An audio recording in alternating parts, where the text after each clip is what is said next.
안녕하세요. 오늘 저희가 함께 깊이 파고들어 볼 자료들은요. 아마 많은 부모님들이 고개를 끄덕이면서 들으실 만한 주제, 바로 다 큰 자녀와의 관계에 대한 이야기입니다. 자녀가 조금만 아파도 내 몸이 막 부서지는 것 같고 내 모든 걸 다 줘도 아깝지 않은 게 또 부모 마음이잖아요.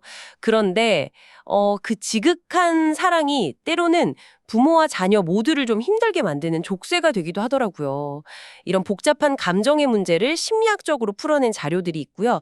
또 다른 한편으로는 아주 현실적인, 그래서 더 머리 아픈 문제도 있습니다.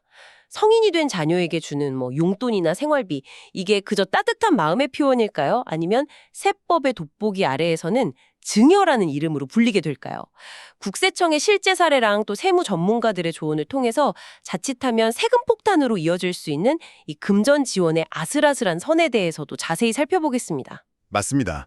오늘 이야기의 처음부터 끝까지 관통하는 하나의 키워드를 딱 꼽자면 저는 경계라고 생각해요. 자녀를 향한 사랑과 건강한 관계를 지키는 것 사이의 감정적 경계, 그리고 순수한 도움과 법적인 책임이 발생하는 그 금전적 경계. 오늘 이 두 가지 경계를 어떻게 현명하게 설정하고 또 지켜나갈 수 있을지 그 구체적인 지혜를 함께 찾아보시죠. 자식 키워봐야 부모 마음 안다는 말이 있지만 사실 키워봐도 제일 어려운 게 자식 문제인 것 같아요. 특히 한국 부모님들의 자녀 사랑은 유독 각별하게 느껴지잖아요. 평생 모은 재산을 자녀 학비랑 결혼 자금으로 다 쏟아붓고 정작 본인의 노후는 막막해지는 경우를 주변에서 심심치 않게 볼 수 있거든요. 바로 그 지점에서 부모님들이 배신감이라는 아주 씁쓸한 감정을 느끼게 될 수 있습니다.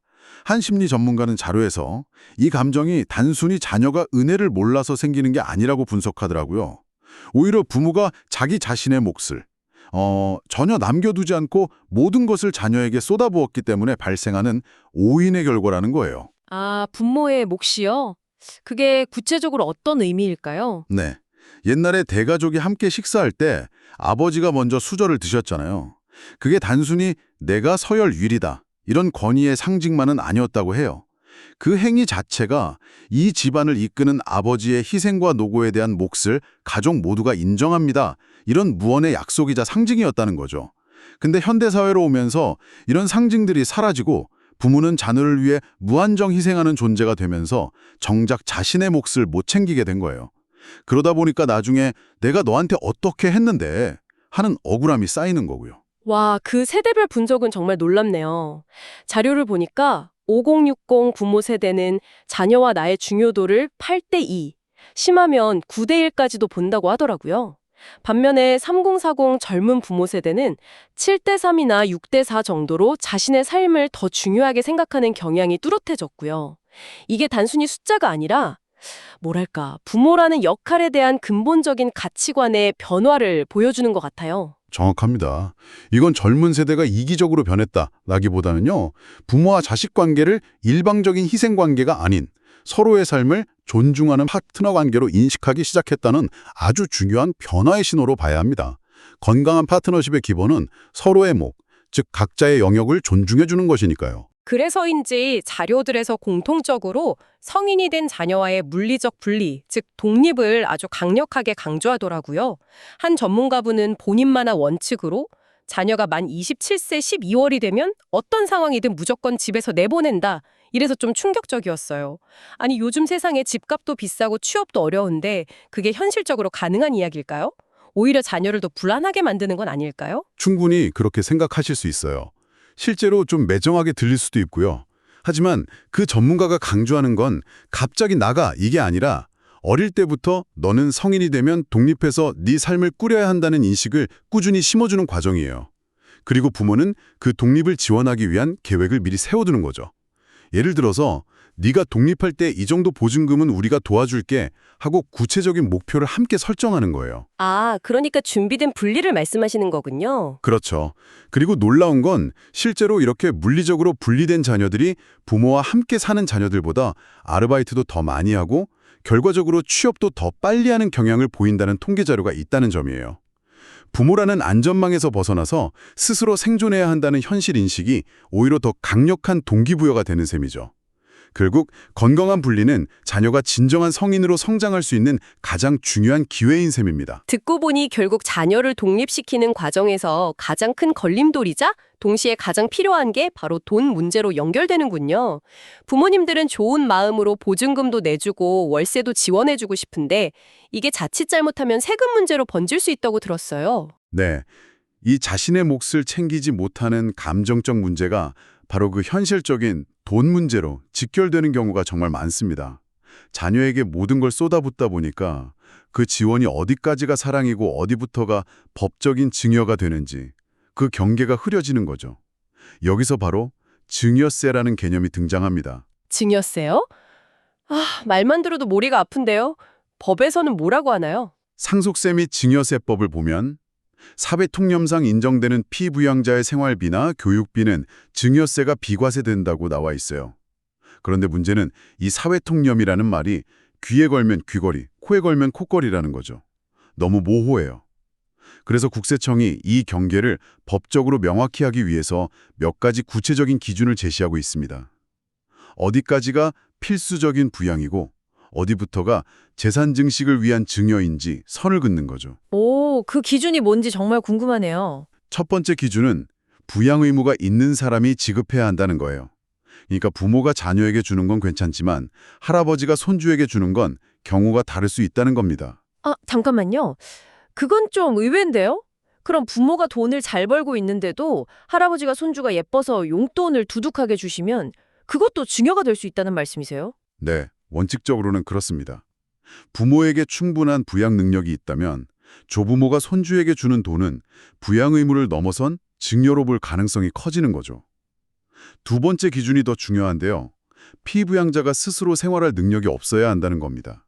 이게 핵심이에요. 스스로 생활할 능력이 없다. 그럼 소득이 있는 성인 자녀에게 주는 돈은 생활비로 인정받기 어렵다는 뜻이겠네요. 예를 들어 이제 막 취업해서 월급이 한 200만 원 남짓이라 생활이 팍팍한 자녀에게 부모님이 매달 50만 원씩 보태주시는 경우는 어떤가요? 이것도 문제가 될 수 있나요? 아주 좋은 질문이에요.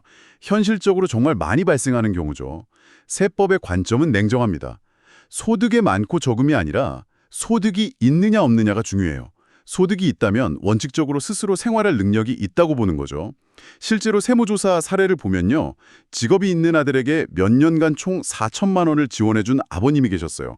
나중에 아버님이 돌아가시고 상속세 조사를 받는 과정에서 그 4천만 원이 전부 사전징여로 판단돼서 무려 1,600만 원의 세금에 300만 원의 가산세까지 추징된 안타까운 경우가 있었습니다. 와, 4천만 원 지원했다가 세금으로만 1,900만 원을 내게 된 거네요. 정말 무서운데요? 마지막 기준은 뭔가요? 마지막 세 번째 기준은 해당 용도에 직접 지출되어야 한다는 겁니다. 생활비나 교육비 명목으로 돈을 받았으면 정말 그 돈을 생활비나 교육비로만 써야 한다는 뜻이에요. 만약 그 돈을 아껴서 주식이나 부동산에 투자하거나 예적금 통장에 차곡차곡 모아두면 그건 더 이상 생활비가 아니거든요. 재산 형성을 위한 자금이 되기 때문에 증여세가 과세됩니다. 그렇군요.